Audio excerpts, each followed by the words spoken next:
Hello drama Tamil வியூவர்ஸ்க்கு hi. நம்ம இன்றைக்கி இந்த ட்ராமாவோட 29th எபிசோடில் என்ன நடக்குதுன்னு பார்க்கலாம். அதுக்கு முன்னாடி லாஸ்ட் எபிசோடில் என்ன நடந்திருக்கும்னா, நம்ம ஹீரோயின் ரோஸை எப்படியாவது இந்த கேஸ்லேருந்து விலக்கி வைக்கணும், அவளுக்கு எந்த பிரச்சனையும் வரக்கூடாதுங்கிறதுக்காக நம்ம கோன் அவங்க ஃப்ரெண்டு மூலியமாக கேட்டு விசாரிச்சுக்கிட்டு இருந்திருப்பாரு. அதுக்குண்டான ஒரு சொல்யூஷனும் அவங்களுக்கு கிடச்சிருக்கும். அதுக்கப்புறம் இந்த வின் என்ன பண்ணியிருப்பான்னா, அவங்க கூட்டாளியோட சேர்ந்துக்கிறான். அதுக்கப்புறம் மேவுக்கு கால் பண்ணி எனக்கு கொஞ்சம் பணம் வேணும், நான் எஸ்கேப் ஆகணும்னு சொல்லி கேட்டிருந்திருப்பான். அந்த பொண்ணு யார்கிட்ட பணம் தேடி கேட்டு கிடைக்கலன்ன உடனே அவகிட்ட இருந்த கொஞ்சம் பணத்தை மட்டும் எடுத்து வச்சுக்கிட்டு இருப்பா, எப்படியாவது கொடுத்துடலான்னு சொல்லிட்டு. அதுக்கப்புறம் நம்ம ரோஸ் என்ன பண்ணிடுறாங்கன்னா, அவங்க ஹாஸ்பிட்டல்லேருந்து டிஸ்சார்ஜ் ஆகிடுறாங்க. பில் கவுண்டரில் பில் கட்டுறதுக்கு கேட்டால் அவங்க கோன் கட்டிட்டாங்கன்னு சொல்கிறாங்க. அதனால் கோனுக்கு கால் பண்ணி இந்த மாதிரி நான் பணம் கட்டிடுறேன், உங்களுக்கு நான் கொடுத்துட்றேன், உங்கள் பேங்க் அக்கௌண்ட் நம்பர் கொடுங்கன்றதுக்கு இல்லை வேண்டாம் அதெல்லாம் கொடுக்க தேவையில்லை அப்படின்னு சொல்லிடுறாரு. அதுக்கப்புறம் நான் இங்கேருந்து பேங்காக்கு போகிறேன்னு சொல்லிடுறாங்க. அதுவும் அவங்க அம்மாவுக்கு ஒரு ஜிபிஎஸ் வச்ச செயின் கொடுத்துருப்பார் இல்லையா, அதையும் கழட்டி கொடுத்துட்டு கிளம்புறேன்னு சொல்கிறாங்க. இல்லை நீ போகாத, இங்கே இரு, உனக்கு டேஞ்சர், அங்கே போனீன்னா அந்த வின் ஒன்று ஏதாவது பண்ணிவிடுவான்னு சொல்லி பார்க்குறாரு. ஆனால் அவங்க கேட்குற மாதிரி இல்லை நான் கிளம்பிடுவேன்னு சொல்லிட்டு கிளம்பிடுறாங்க. அதோடு தான் முடிஞ்சிருந்துச்சு இல்லையா இந்த எபிசோடில். இந்த மே பொண்ணு இருக்கா இல்லையா, அவள் ஒரு ஹோட்டலில் தங்கிட்டு இருக்கா. போலீஸ்க்கு யாருக்கும் தெரியாமல் தான் தங்கியிருப்பா போல இருக்கு. வின் அந்தளவுக்கு ஐடியா கொடுத்துருக்கான், தங்கிட்டு இருக்கா. அதே போல் அந்த வின் கூட சுற்றிக்கிட்டு இருக்கானுங்க இல்லையா, அவங்கிட்ட ஒருத்தங்கிட்ட கால் பண்ணி இந்த மாதிரி நான் அந்த ஹோட்டலில் தங்கிட்டேன்னு சொல்லிக்கிட்டு இருந்திருப்பா. அப்போ யாரோ டோரை லாக் பண்ணுறாங்க. யாருன்னு சொல்லிட்டு டோரை ஓப்பன் பண்ணி பார்த்தா நம்ம ரோஸ் தான் வந்திருக்காங்க. ரோஸை பார்த்தவொடனே, ரோஸ் நீ எதுக்காக இங்கே வந்தேன்னு கேட்குறதுக்கு நான் உங்ககிட்ட கொஞ்சம் பேசணும்னு சொல்கிறாங்க. என்ன பேசணும், வா உள்ளன்னு சொல்லிட்டு உள்ளே கூப்பிட்டு வச்சுக்கிறா. ரோஸும் உட்காந்துட்டு கொஞ்சம் பேச ஆரம்பிக்கிறாங்க. நீ இன்னமும் வெண்கிட்ட கான்டாக்டில் தானே இருக்கேன்னு கேட்குறதுக்கு நீ எதுக்காக இதை பற்றி கேட்குற, ஏன் போலீஸில் அவனை பிடிச்சி கொடுக்கணுமா? இங்கே பாருமே, நான் உன்னை நினச்சி ரொம்பவே கவலைப்படுறேன், ப்ளீஸ் புரிஞ்சிக்கே. உனக்கு என்ன, நீ ஏன் ஜெயிலுக்கு போகணும்னு நினைக்கிறியா அப்படின்னு கேட்டவொன்னே அவள் கோவமாயிடுறா. எழுந்துச்சு அந்த சைடு வந்துடுறா. ரோஸும் பக்கத்தில் போயிட்டு புரிஞ்சிக்கன்னு சொல்லவும், உனக்கு என்ன வேணும், வின்னை போலீஸில் பிடிச்சி கொடுக்கணும், வின்னை காட்டி கொடுக்கணும், அவ்வளோதானே. புரிஞ்சிக்க நான் என்ன சொல்ல வரேன்ட்டு. வின் அவனா சரண்டர் ஆயிட்டானா அவனுக்கு எந்த பிரச்சனையும் இல்லை, அவனுக்கு பனிஷ்மெண்ட்டும் கம்மியாக தான் கிடைக்கும். ஆனால் இது தொடர்ந்துக்கிட்டே போச்சுன்னா அவனுக்கு தான் பெரிய ப்ராப்ளம் ஆகிடும்னு சொல்கிறதுக்கு அதுக்காக அவனை காட்டி கொடுக்கணும்னு நினைக்கிறியா? ஆமாம், அவன் உன்னை கொல்றதுக்கு தான் ட்ரை பண்ணான், அதுக்காகலாம் என்னாலலாம் காட்டி கொடுக்க முடியாதுன்னு சொல்லுவாளா? புரிஞ்சிக்குமே, அவன் மட்டும் ஜெயிலுக்கு போகலன்னா நீ தான் ஜெயிலுக்கு போகணும். உனக்கு என்ன ஜெயிலுக்கு போகணும்னு ஆசையாக இருக்கா? எனக்கு தெரியும், நீ அவனை ரொம்ப லவ் பண்ணுற, அதனால தான் அவ்வளோ தூரம் அவனுக்காக ஹெல்ப் பண்ணுற.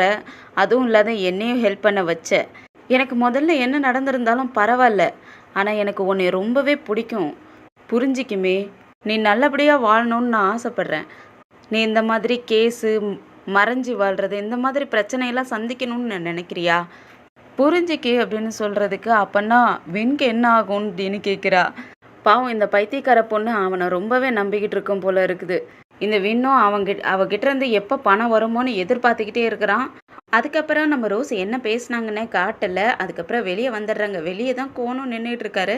இவங்கள பார்த்த உடனே, என்னாச்சு ரோஸ், பேசுனியா, என்ன சொன்னான்னு கேட்குறதுக்கு, தெரியல, நான் அவகிட்ட பேசியிருக்கேன், என்ன பண்ண போகிறான்னு தான் தெரியல, அவள் வின்னை நினச்சி தான் ரொம்பவே கவலைப்பட்டுட்டு இருக்கான்னு சொல்லவும், ஆமாம் அந்த பொண்ணு என்ன பண்ணோம், அவள் வயிற்றில் வேற அவனுடைய குழந்தை இருக்கு இல்லையா, அதை நினச்சி தான் அவளுக்கு ரொம்ப கவலையாக இருக்கும்னு சொல்லி, நீ எதுக்கும் கவலைப்படாத, எல்லாமே நல்லதாகவே நடக்கும்னு சொல்லிட்டு அவங்க மேலே தோல் மேலே கையை போடுவாரா. உடனே ரோஸா கூனை முறைச்சி பார்க்குவோம். அவர் கையை எடுத்துக்கிட்டு, எனக்கு என்னவோ நம்ம புக்கெட்டுக்கு இன்றைக்கே திரும்பி போகிறது நல்லதில்லைன்னு தோணுது, நம்ம இன்னும் ஒரு நாளைக்கு பேங்காக்லேயே இருக்கலாம் அப்படின்னு சொல்லிட்டு எதுக்காகவோ பிளான் பண்ணுற மாதிரியே பேசுவோம். இல்லையே, நான் நல்லா தானே இருக்கேன், என் கையெல்லாம் ஒன்றும் வலிக்கல, நான் நல்லா தான் இருக்கேன்ட்டு கையை தூக்குவாங்க. அவங்களுக்கு கை வலி எடுத்துக்குது. பாத்தியா, நான் சொன்னல நீ இன்னும் சரியாகலை, அதனால தான் சொன்னேன். அதுக்காக எப்போ புக்கெட்டுக்கு போகிறது, அங்கே தானே என் தம்பியும் எங்கள் அம்மாவும் இருக்காங்க, நான் அவங்கள பார்க்கணுமே, ப்ளீஸ் போகலான்னு சொல்லவும் அவரும் சரின்றாரு. புக்கெட்டில் நம்ம ரோஸ் தம்பியும் அவங்க அம்மாவும் நம்ம கோன் வீட்டில் தான் தங்கியிருக்காங்களாட்டுக்கு. அவங்கள சாப்பிட்றதுக்காக டைனிங் டேபிளுக்கும் கூட்டிகிட்டு வந்துடுறாங்க. சாப்பிட உட்காந்துருக்காங்களா. அப்போ கோன் அப்பா இருந்துட்டு, நீங்கள் எதுக்கும் கவலைப்படாதீங்க, அந்த வின்னை பிடிக்கிற வரைக்கும் நீங்கள் இங்கேயே சேஃபாக இருங்க, எங்களுக்கு எந்த பிரச்சனையும் இல்லைன்னு நல்லாவே சொல்லிக்கிட்டு இருப்பாரு. அதுக்கு ரோசாம்மாவும் அவங்களுக்கு தேங்க்ஸ் சொல்லிட்டு, "நீங்க ரோசானாவ மட்டும் மன்னிச்சிட்டிங்கன்னா எனக்கு கொஞ்சம் நல்லாயிருக்கும்" அப்படின்னு சொல்ல, "அது மட்டும் என்னால முடியாது. என்னதான் இருந்தாலும் அவ பண்ணது தப்பு தானே. அவ என் பொண்ணே கிடையாது. என் பொண்ணுன்னு சொல்லிட்டு பொய் சொல்லிட்டு வந்தா. அதுக்கப்புறம் என்கிட்ட நல்லா தான் பழகுனா. அவளுக்கு நான் எத குடுத்தாலும் அவ என்கிட்ட இருந்து எதுவுமே வேண்டான்னு தான் சொல்லிக்கிட்டு இருந்தா. ரொம்ப நல்ல பொண்ணு தான். ஆனா அவ என் பொண்ணு இல்லல்ல." அப்படிங்கவும் ரோஸ் அம்மாவுக்குள்ள ஒரு மாதிரி ஆயிடுது. அதுக்கப்புறம் கோனாப்பா இருந்துட்டு, "எதுவும் நினைக்காதீங்க, சாப்பிடுங்கன்னு" சொல்லிட்டு சாப்பிட சொல்லிடுறாரு. நம்ம மே தான் பாவம் அவளுக்கு குழந்தை பொறக்க போகுதேன்னு ரொம்ப ஹாப்பியாக இருந்திருப்பா போல இருக்கு. தொட்டில்லாம் வாங்கிட்டு பொம்மை அது இதுன்னு ஏகப்பட்டதை வாங்கி போட்டு வச்சிருக்கா. அதெல்லாம் பார்த்து ரொம்ப ஃபீல் பண்ணிக்கிட்டு இருக்கா. அதுக்கப்புறம் அந்த பேக்கிங்லாம் பிரிச்சிருந்திருப்பா இல்லையா, அந்த பொம்மைக்குள்ளது இதெல்லாம் அந்த குப்பையெல்லாம் சேர்த்து வச்சு ஒரு கேரி பேக்குக்குள்ளே போட்டு அதில் பணத்தையும் வச்சு அது ஹவுஸ் கீப்பிங் இருப்பாங்களே அவங்ககிட்ட கொடுத்துட்டு இதை கொண்டு போய் போட்டுருங்கன்னு சொல்லி கொடுத்துட்றா. அதுக்கப்புறம் அந்த அடியாளுக்கும் கால் பண்ணி, இந்த மாதிரி ஒரு பேக்கில் நான் பணம் வச்சுருக்கேன், போய் செக் பண்ணி எடுத்துக்க அப்படின்னு சொல்லி ஃபோன் பண்ணின்னு சொல்லிடுறா. அவனும் ஃபோனை கட் பண்ணிவிட்டு அந்த பேக்கை எடுத்து பிரித்து பார்க்குறான். அதில் பணம் இருக்கும். அந்த பேக்கை ஒரு வண்டியில் போட்டு வச்சுக்கிட்டு எடுத்துகிட்டு கிளம்பிடுறான். நம்ம ரோஸும் கோனும் கூட புக்கெட்டுக்கு வந்துடுறாங்க. வந்தவொடனே கோன் இருந்துட்டு, "நான் போயிட்டு குளிச்சுட்டு ரெடி ஆயிடுறேன், நம்ம ஆஃபீஸ்க்கு போகலாம், சீக்கிரம் நீயும் போய் குளிச்சுட்டு ரெடி ஆகிட்டு வான்னு" சொல்லவும், "இல்லை நான் இன்னைக்கு வரல, நான் அப்பா கிட்ட போயிட்டு மன்னிப்பு கேட்கணும்னு சொல்லுவாங்களா." "இல்லை இல்லை, உனக்கு தான் பயமாக இருக்குன்னு சொல்கிறல்ல, எதுக்காக போகிற? உன் தம்பியும் உங்கள் அம்மாவும் இங்கே நிம்மதியாக தான் இருக்காங்க, அவங்களுக்கு எந்த பிரச்சனையும் இல்லை. இல்லை நான் தனியாக வந்திருந்தப்ப நீங்கள் எவ்வளோ தூரம் என்னை பார்த்துக்கிட்டீங்க. அப்படிப்பட்ட உங்கள் ஃபேமிலிக்கு நான் எவ்வளோ பெரிய பிரச்சனையை கொடுத்துட்டேன். அதுவும் இல்லாத உங்களுக்கு, அப்பாவுக்கு, உங்கள் எல்லாருக்குமே என்னால் உயிருக்கு கூட ஆபத்தாயிடுச்சு. அதுவும் இல்லாத இப்போ டிவி நியூஸ்லலாம் இந்த விஷயத்த பேசிக்கிட்டு இருக்காங்க. எனக்கு என்னமோ இங்கே இருக்கிறது எனக்கு சரியாக தோணலை. நாங்கள் இங்கேருந்து போகிறது தான் நல்லது. உங்களுக்கு தான் அதுக்கப்புறம் அவமானமாக இருக்கும். இதுக்கு எல்லாத்துக்குமே நான் தானே காரணம்." அப்படிங்கிறதுக்கு, "நீ என்ன காரணம்? நீலாம் ஒன்றும் காரணம் இல்லை. இந்த விஷயத்தெல்லாம் நாங்களே பெருசாக எடுத்துக்கல. நீ எதுக்காக போட்டு ஒரி பண்ணிக்கிற? நீ ரொம்ப போட்டு எதுவும் யோசிச்சிக்காத. போயிட்டு குளிச்சுட்டு ரெடி ஆகிட்டு வா, நானும் கிளம்பிடுறேன்னு" சொல்லிட்டு போயிடுறாரு. இங்கே இந்த வின்னுடைய அடியாள் இருக்கான் இல்லையா, அவன் என்ன பண்ணுறான்னா அந்த காசை எடுத்துகிட்டு வந்தான் இல்லையா, அவன் டைரெக்டாக வின் இருக்கிற இடத்துக்கும் வந்துடுறான். வெண்கிட்டே அந்த பணக்கவரை கொடுக்க, அந்த பணக்கவரை பார்த்துட்டு அவனுக்கு ரொம்ப ஹாப்பி ஆகிடுது. பரவாயில்ல, பணம் அனுப்பி வச்சுட்டா, நான் இனிமேல் எஸ்கேப் ஆகிடலான்னு சொல்லிக்கிட்டு ரொம்ப ஹாப்பியாக இருப்பான். அந்த சமயத்தில் நம்ம கோன் ஃப்ரெண்டு போலீஸ் இருக்கார் இல்லையா, அவர் அங்கே வந்துடுறாரு. "எங்கே தப்பிச்சு ஓடுறதுக்கு பிளான் பண்ணிக்கிட்டு இருக்கியாட்டேக்கே" அப்படின்ட்டு வந்துட்டு முன்னாடி வந்து நிற்க, அங்கே ஃபுல்லாக போலீஸ் ரவுண்ட் ஆஃப் பண்ணிடுறாங்க.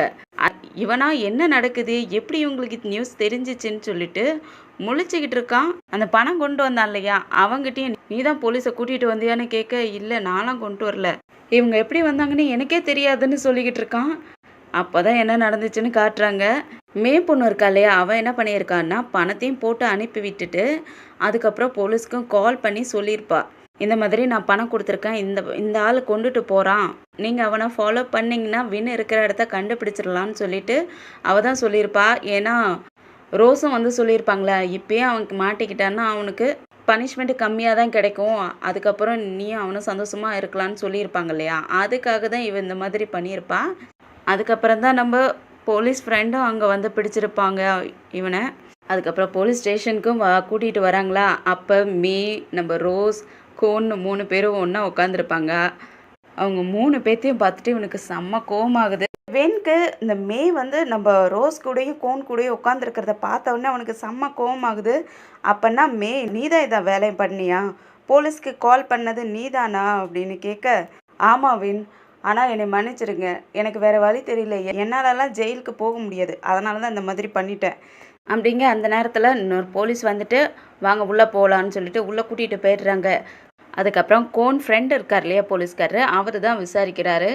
"நீ இந்த மேவையும் ரோஸையும் வச்சு தானே இவ்வளோ வேலையும் செஞ்சுருக்க, அதுவும் கூட உன்னோட எம்ப்ளாயி அவனையும் சேர்த்துக்கிட்டு கொலை பண்ணுறது என்ன, ஒரு குடும்பத்தையும் ஏமாத்துறது என்ன, எவ்வளோ பெரிய ப்ராப்ளம்லாம் பண்ணி வச்சுட்டல" அப்படின்னு கேட்க, அப்போ அவன் என்ன சொல்கிறான்னா, "நான் என்னுடைய லாயர்கிட்ட பேசணும்னு" சொல்கிறான். "என்ன, உன் லாயர்கிட்ட பேசணுமா? நீ பண்ண தப்புக்கு எல்லாத்துக்குமே எவிடன்ஸ் எங்கள்கிட்ட பக்காவாக இருக்கு, அத்தனையும் உன் லாயர்கிட்ட நாங்கள் ஆல்ரெடி அனுப்பி வச்சிட்டோம்." அப்படிங்கிறதுக்கு, "அப்போனா எனக்கு பெயில் வேணும்னு" கேட்குறான். "பெயிலா? நீ பண்ண வேலைக்கு உனக்கு பெயிலெலாம் கிடைக்காது. நீ மர்டர் பண்ணுறதுக்கு ட்ரை பண்ணியிருக்க, அது எப்படி உனக்கு பெயில் கிடைக்கும்?" மே சின்னதா உன் கூட ஹெல்ப் பண்ணிக்கிட்டு இருந்தா. அதனால அவளுக்கு பெயில் கிடைச்சுச்சு. ஆனா, உனக்கு கிடைக்காது. அந்த அளவுக்கு பக்காவா எவிடன்ஸ் எல்லாம் இருக்குதுன்னு சொல்லவும், அவனுக்கு அதுக்கப்புறம் ஒண்ணுமே பண்ண முடியல. என்ன பண்றதுன்னே தெரியாத முழிச்சுக்கிட்டு இருக்கான். அதுக்கப்புறம் அவன கூட்டிட்டு போயிட்டு மே கிட்ட பேச வைக்கிறதுக்காக கூட்டிட்டு போய் உட்கார வைக்கிறாங்க. மேவும் வந்துட்டு, "வின், நான் உங்களுக்காக ஒரு லாயர ரெடி பண்ணியிருக்கேன். அவங்க பேப்பர்ஸ் எல்லாம் ரெடி பண்ணிட்டு உங்கள திரும்ப வந்து நான் மீட் பண்றேன்னு" சொல்லுவாளா? "எதுக்காக திரும்ப வர? அதான் என்னைய மாட்டி விட்டுட்டல்ல, எதுக்காக வர?" "என்ன வின் சொல்றீங்க? நான் உங்கள லவ் பண்றேன். அதனால தான் நான் இவ்ளோ தூரம் பண்ணிக்கிட்டு இருக்கேன். இதெல்லாம் முடிஞ்சதுக்கப்புறம் நம்ம திரும்பவும் நம்ம லைஃப்க்கு போயிடலான்னு" சொல்லவும், "என்ன லவ்? யாருக்கிட்ட லவ்? உனக்கு உன் மேல தான் லவ். அதனால தான் எல்லாமே உனக்காக நீ பண்ணிக்கிட்ட. இப்போ என்னைய போலீஸ்லேயும் காட்டி கொடுத்துட்டு நீ என்கிட்ட லவ் பண்ணுற அப்படி இப்படின்னு சொல்லிக்கிட்டு இருக்க. நான் இனிமேல் வெளியவே வர முடியாது. எவ்வளோ நாள் ஆகும்னு எனக்கே தெரியாது. இதுக்கப்புறமும் எனக்கு நீ லாயரெல்லாம் ரெடி பண்ணுறியா? அதெல்லாம் ஒன்றும் ரெடி பண்ண வேண்டாம். நீ இனிமேல் என் மூஞ்சிலேயே முழிக்காதன்னு சொல்லி துரத்தி விட்டுறான். அந்த பொண்ணும் ஒன்றும் பண்ண முடியாது. அங்கேருந்து எழுந்திரிச்சு போகக்குள்ள அவன் என்ன சொல்கிறான்னா, உன் வயித்துல என் குழந்தை இருக்குல்ல, அதை அபார்ட் பண்ணிடுன்னு சொல்கிறான். நான் ரிட்டன் உங்ககிட்ட வருவேன்னு நீ நினச்சிக்கிட்டு அதை வச்சுக்கிட்டு இருக்கல்ல, கண்டிப்பாக நான் உங்ககிட்ட வரப்போகிறது கிடையாது. அதனால் அபார்ட் பண்ணிடுன்னு சொல்லிடுறான். பாவம் அந்த பொண்ணுக்கு ரொம்ப கஷ்டமாயிடுது. வெளியே அழாத குறைய வெளியே வந்துக்கிட்டு இருப்பாளா ரோஸ் வந்துட்டு, "மீ, நீ இனிமேல் எங்கேயும் போயிடாத, இங்கேயே இரு, என் கூடயே இரு. நாங்கள் உன்னை பார்த்துக்குறோம். உன்னோட ரிலேட்டிவ் வீட்டுக்கு போகிறேன்னு சொல்லிட்டு எங்கேயும் போயிடாத. நீ என்னதான் எனக்காக கெடுதல் பண்ணியிருந்தாலும் எனக்கு அதெல்லாம் பெரிய விஷயமே இல்லை. எனக்கு உன்னை ரொம்ப பிடிக்கும். ப்ளீஸ் என்னை விட்டுட்டு போகாதன்னு" சொல்லவும் அவளும் ரொம்ப எமோஷ்னல் ஆகிட்றா. அதுக்கப்புறம் நம்ம ரோஸையும் கட்டி பிடிச்சிக்கிட்டு, "ரொம்பவே தேங்க்ஸ் ரோஸ், நான் எங்கேயும் போக மாட்டேன்னு" சொல்லிக்கிட்டு இருக்கா. அதுக்கப்புறம் புக்கெட்டுக்கு ரோஸ் வந்துட்டு, "கோன் அப்பா கிட்டே எல்லாத்துக்காகவும் என்னை மன்னிச்சிருங்க. நான் நாளைக்கே பேங்காக் போக போகிறேன்னு சொல்கிறாங்க. எதுக்காக இங்கேருந்து போகணும்னு நினைக்கிற? நீ இங்கே இருக்கலாம் இல்லையான்னு கேட்குறதுக்கே, இல்லை என்னால் இங்கே இருக்கவே முடியாது. உங்கள் எல்லாருக்குமே நான் ரொம்ப கெடுதல் பண்ணிட்டேன். நான் இனிமேல் இங்கே இருக்க மாட்டேன், நான் போகிறேன்னு சொல்கிறாங்க. உனக்கு ஒன்று தெரியுமா, நான் உன்னைய எப்போ ஃபஸ்ட் டைம் பார்த்தனோ அப்போ எனக்கு ரொம்ப ஹாப்பியாக இருந்துச்சு. நீ என் கூட இருந்தப்பெல்லாம் ரொம்ப ஹாப்பியாக இருந்த. உன்னோட சிரிப்பு சத்தம் இந்த வீடு ஃபுல்லாக கேட்டுக்கிட்டு இருந்துச்சு. அதுக்கப்புறம் நீ எப்போ என் பொண்ணு இல்லைன்னு தெரிஞ்சுக்கிட்டனோ அப்போ உன் மேலே எனக்கு ரொம்பவே கோவம் இருந்துச்சு" அப்படின்னு சொல்லவும், ரோஸ் இருந்துட்டு, என்னை மன்னிச்சிருங்கப்பா, நான் இனிமேல் இந்த மாதிரி வேலை பண்ண மாட்டேன்" அப்படின்னு சொல்கிறாங்க. "அதான் நீயே சொல்கிறியே, நீ இனிமேல் இந்த மாதிரி பண்ண மாட்டேன்னு சொல்லிட்டு எதுக்காக இங்கே இருக்க மாட்டேங்கிற? எதுக்காக போகணும்னு நினைக்கிற?" "இல்லைப்பா, என்னாலேயே என்னை மன்னிச்சிக்கவே முடியல. நீங்கள் எவ்வளோ தூரம் என்னை கேர் எடுத்து பார்த்துக்கிட்டீங்க. ஆனால் உங்களுக்கு நான் கெடுதல் பண்ணிட்டேன். அதனால் நான் இங்கேருந்து போகிறது தான் நல்லது. நான் பேங்காக் போயிட்டு எனக்குன்னு ஒரு வேலையை தேடிக்கணும். என் தம்பிக்கு ஃபுட் டெலிவரி பண்ணுறதுக்கு நான் அவனுக்கு ஹெல்ப் பண்ணணும். நிறைய வேலைகள்லாம் இருக்குது. நான் நாளைக்கே கிளம்புறப்பா. அதுவும் இல்லாத உங்கள் உடம்ப நீங்கள் நல்லபடியாக பார்த்துக்குங்க. நீங்கள் எதுக்கும் கவலைப்படாத இருக்கணும்" அப்படின்னு சொல்லவும் அவருக்கே ஒரு மாதிரி ஆயிடுது. "உங்களை எல்லாத்தையும் என்னால் மறக்கவே முடியாது. லாஸ்ட்டாக என்னை மன்னிச்சிருங்கன்ட்டு எல்லாருக்கிட்டையுமே மன்னிப்பு கேட்பாங்க. அதுக்கப்புறம் கோன் அப்பாவுக்கும் என்ன சொல்ல முடியும்? ஒன்றும் சொல்ல முடியல. சரி, நீ போகிறதுன்னு முடிவு பண்ணிட்ட. சரி, நீ வீட்டுக்கு போயிட்டு அம்மாவும் தம்பியும் நல்லபடியாக பார்த்துக்குன்னு சொல்லி போயிட்டு, இப்போ ரெஸ்ட் எடுங்க, நீங்கள் போயிட்டு படுத்து தூங்குங்க, நாளைக்கே போய் ஆகணும் இல்லையான்னு சொல்லி அனுப்பி விட்டுறாரு. இங்கே கோன்கா இவங்கெல்லாம் போகிறாங்கன்னு தெரிஞ்ச உடனே ரொம்ப சேட் ஆகிடுறாரு. அவர் முகமே வாடி போகுது. அவங்க அப்பா அதையும் கவனிச்சிக்கிட்டே இருக்காரு. அதுக்கப்புறம் அவருடைய ஒய்ஃப் கிட்ட, "வா, என்னை கூட்டிகிட்டு போன்னு" சொல்லவும், நர்ஸும் கூடயே வந்துக்கிட்டு இருப்பாள, "நர்ஸை நீ அங்கே போன்னு" சொல்லி துரத்தி விட்டுட்டு, "இங்கே வா, இங்கே முன்னாடி உட்காரு" அப்படின்னு சொல்லிட்டு 2 பேரும் தனியாக உட்காந்துக்கிட்டு, "ஏ பெண், உன்னுடைய மகனுடைய முகத்தை பார்த்தியா? எப்படி இருக்கான்னு பாரு. அந்த பொண்ணு நாளைக்கே பேங்காக் போகிறேன்னு சொல்கிறா. அதை கேட்ட உடனே அவன் முகமே மாறி போச்சு" அப்படிங்கிறதுக்கு, "அது போகட்டும், எனக்கு ஒன்றும் ப்ராப்ளம் இல்லை. அந்த பொண்ணு போகிறது தான் இங்கே எல்லாருக்குமே நல்லது" அப்படின்னு சொல்ல, "நீ என்ன சொல்கிற? அவன் முகத்தை பாரு, அவன் எப்படி உட்காந்துருக்கான்ட்டு. நீ என்ன அவன் மனசை கூட புரிஞ்சிக்காத இந்த மாதிரி பேசிக்கிட்டு இருக்க? அதுக்காக நான் என்ன பண்ணுறது? எனக்கும் அந்த பொண்ணை ரொம்ப பிடிக்கும் தான். ஆனால் அந்த பொண்ணு போகிறது நல்லது. அவனுக்கு தான் புரியாமல் இருக்குது. உங்களுக்குமா புரியல? அந்த பொண்ணு போகிறது தானே நல்லது. எதுக்காக இந்த மாதிரி பண்ணிக்கிட்டு இருக்கீங்கிறது எனக்கு புரியுது. ஆனால் உன் பையன் ஸ்டபானா உட்காந்துருக்கானே, அவன் உட்காந்துருக்கட்டும். இந்த பொண்ணு போனால் என்ன? இன்னொரு பொண்ணை பார்த்து வச்சுட்டா அதுக்கப்புறம் அவன் என்ன பண்ண போகிறான்? அதெல்லாம் ஒன்றும் பிரச்சனை இல்லைங்கிற மாதிரி அவங்க பேசுவாங்க. அதுக்கப்புறம் நம்ம ரோஸ் யாரும் இல்லாத நேரத்தில் வந்துட்டு அவங்க வீட்டில் இறந்தவங்களுடைய நினைவு பலகைலாம் இருக்கும் இல்லையா, அங்கே வந்துட்டு சாமி கும்பிட்றாங்க. "எனக்காக நீங்கள் இவ்வளோ தூரம் ரொம்பவே ஹெல்ப் பண்ணியிருக்கீங்க. நான் இங்கே வந்ததுக்கப்புறம் எத்தனையோ சுச்சுவேஷனில் நான் தப்பிச்சு வந்திருக்கேன்.